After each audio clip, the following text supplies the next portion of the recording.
Hey GED test takers, I'm Alice. I passed the GED Reasoning through Language Arts test, and I'd like to help you pass too.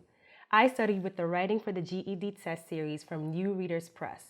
Practicing with these books boosted my confidence and helped me to write a great extended response. In this video, I'll share some tips from writing for the GED test that will help you maximize your score on the extended response. I'll show you what you will see on the extended response portion of the test, how to move around a computer screen, and what tools you can use during the test.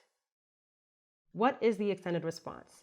It's the writing portion of the GED Reasoning through Language Arts test, or RLA test.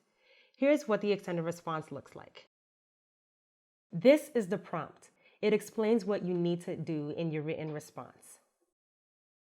And on the right, this is where you type your response. Don't worry about running out of space. As you type your response, the text will scroll to make room for more. Click the tabs at the top to read every page. On the left, you'll see 2 text passages. Each passage gives an author's position on a similar topic. Make sure to read both passages.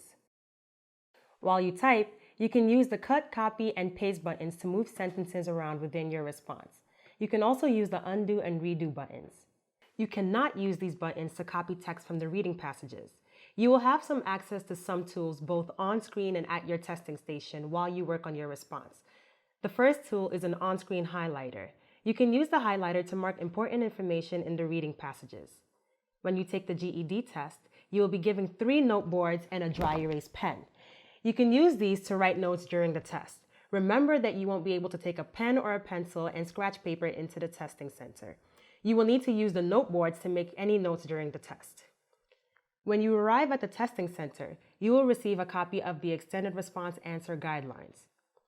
The guidelines gives you some tips for maximizing your score on the extended response. For example, you should write 4 to 7 paragraphs and about 300 to 500 words. The other videos in this series will cover many of the points included in the guidelines. When the extended response begins, a clock will appear on the screen showing that you have 45 minutes. The clock will count down as you work.